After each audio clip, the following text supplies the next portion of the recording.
Welcome to Think Big with Dan and Qasim. Join hosts Dan Melnick and Qasim Masood as they explore big ideas, limitless possibilities, and engage with visionaries, entrepreneurs, and thought leaders who dare to dream big, get inspired, motivated, and find practical tips for personal growth.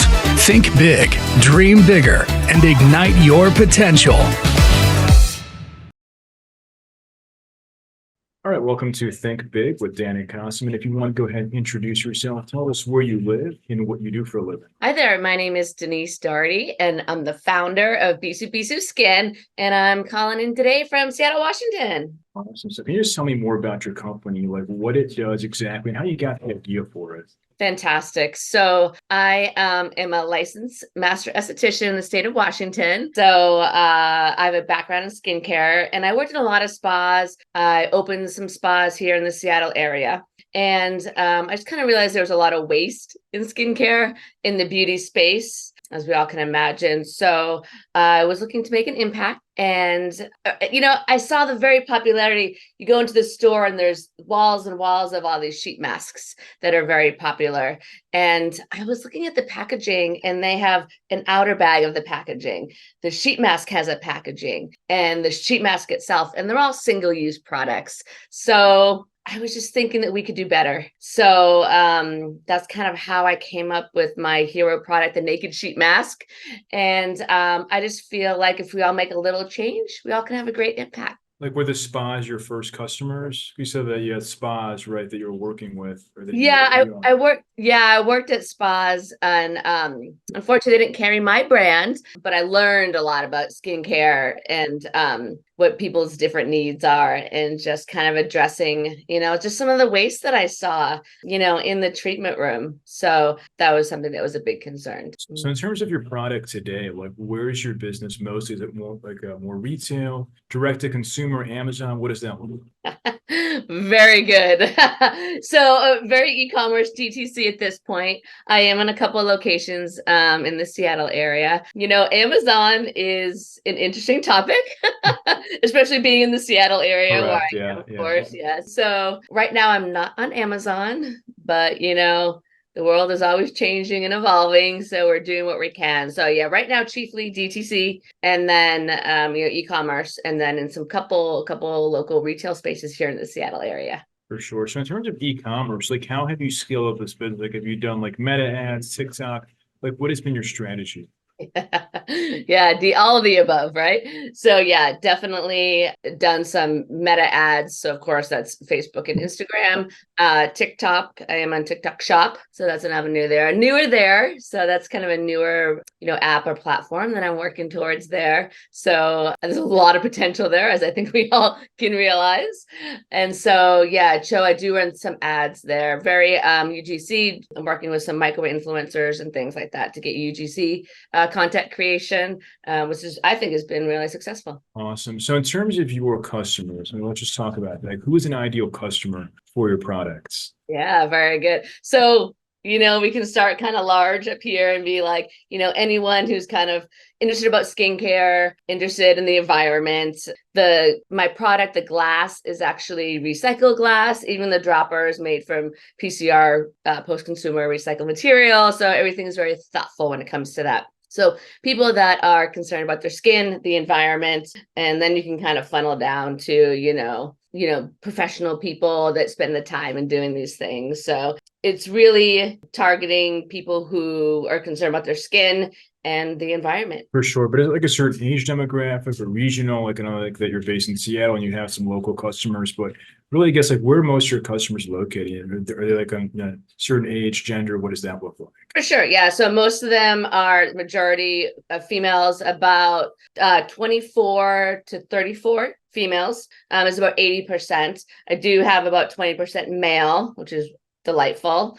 And under that 24, it trickles down. So, and then over the 34 to 44, there's still some customers there. It's kind of chiefly that 24, 34 age group.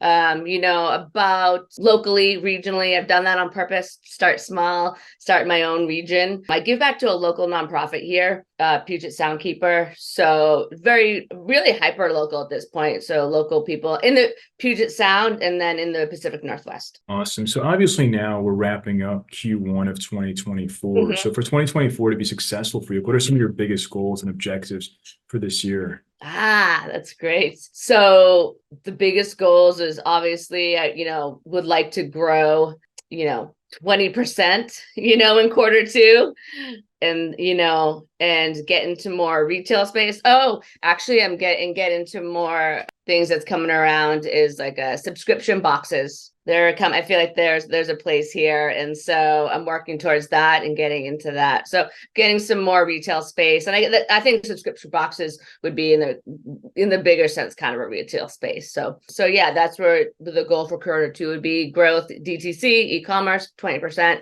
and then get into more retail space. For sure. So in terms of retail space, like are you looking for like big retailers or more the small ones in Seattle? Like what is your vision there? Yeah, fantastic. So right now it would be more, I would say Q2, you're talking about Q2, would be more local estheticians, offices, like yoga spaces, people, wellness spaces, things like that. Of course, the eyes on the prize would be the local kind of a regional co-op we have here. And that would be more Q3 or Q4 for us. Awesome. So in terms of like from the D2C side, I'm curious, like you mentioned these subscription boxes, but I guess like how else do you measure and focus on customer lifetime value for your business? That's great. So I feel like lifetime value for the business. I mean, I think like any other business, it's just kind of getting the word out there. And the feedback I get from my customers are amazing.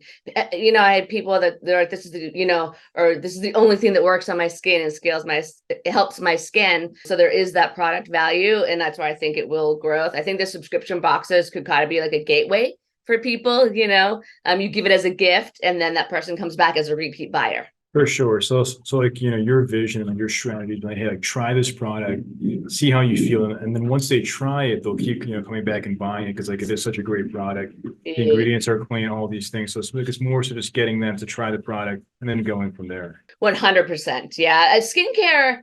I feel like skincare kind of works that way, or if someone recommends it to you, there's a lot. Skincare can be very personal to people. So that's why I'm really excited about this subscription box or the gift boxing model and things like that. So people get it as a gift and then they give it as a gift. They try it. It's amazing. Right. So that's kind of, word of mouth. And that, I think that skincare is a lot of that. I have a background in the retail space as well. I've been that person. And then want to try this. And, what tactile, once people, touch it, feel it, it's a world of difference, Yeah. For sure. But I guess like, how do you convince somebody who has like their skin routine and their own product that they've been using for years to actually go and make the switch? Yeah. Okay. There's a lot to say to that. So put on my master aesthetics brain right now.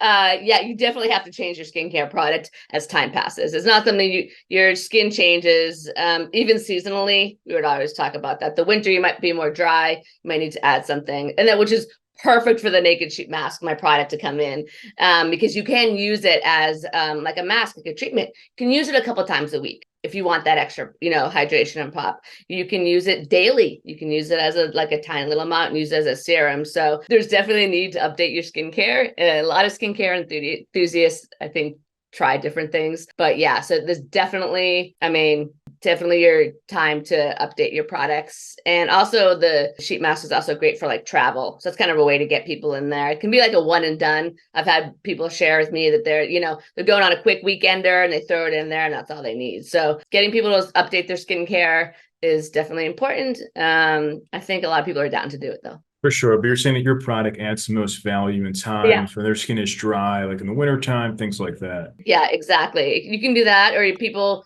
lots of people have different skin types. I'm dry and dehydrated.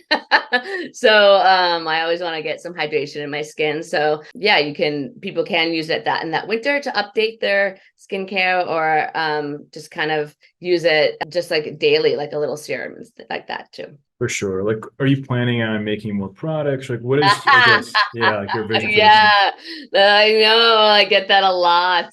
Of course I have ideas, right? We all have ideas, but I really love being the category of one And I really love the product I have now. And yes, there's definitely some things in the back of my brain, but I just kind of love the product I have now and feels like it can go a lot of way, and don't want to really like dilute the brand at this point. For sure. It's like your focus is getting more customer adoption for your current product. And maybe in a few years, like then you'll think, okay, now it might make more sense to add more products into your business. Yeah, exactly. There used to be, through the research that I've done, there used to be, you have to launch and have 5 products, you have to have everything. And now it's more that unique hero product that through the research that people are seeking and things like that. And, it's easier to make a change. I'll buy one product as opposed to buying a whole new line. There's a different price point attached to that. So people might be more inclined, right, to just try that one product. For sure. So I guess like overall, what would you say is like your biggest challenge in the business today? Yeah. Yeah. It is beauty space, skincare space is a pretty crowded space. But I kind of, believe in that Starbucks model or, where there's kind of room for everybody. And I feel like, getting the word out there is a challenge, when you're doing meta ads and TikTok ads and everyone else in the world is doing that. Right. So that's the challenge, just getting the brand out there. But, I do have the background of being out there in the space and doing the retail and being a licensed master esthetician. So, getting out there. So some of the challenges is just getting the brand out there. For sure. So obviously now in 2024, many companies use things like AI in their business. So do you use AI currently? And if not, where can AI come in and add value to your business? Yeah, absolutely. I do use AI. And chiefly for me, I've had great experience with it, like on ChatGPT to help write newsletters and updates. I've had some not great experience with some content creation on a website. You can tell, I mean, it doesn't look human really, it just looks very computer generated. So I use it as a tool, as part of the tool. It will never be the end of a product or something that I launch like that, but I use it as a tool. Yeah.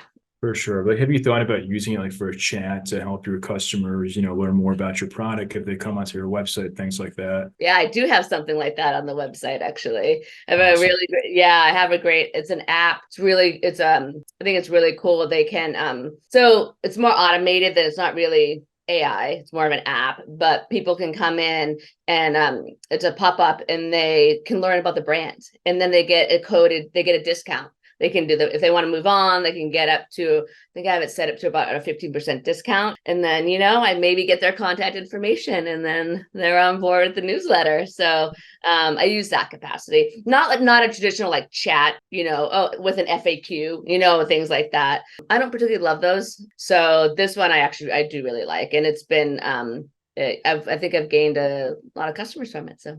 That's awesome. So what would you say is like the one biggest piece of advice that you wish you knew before you started this business? I would have launched earlier. I'm sure you've heard that before, right? Yeah, for sure. I mean, I definitely suffered with like perfection syndrome.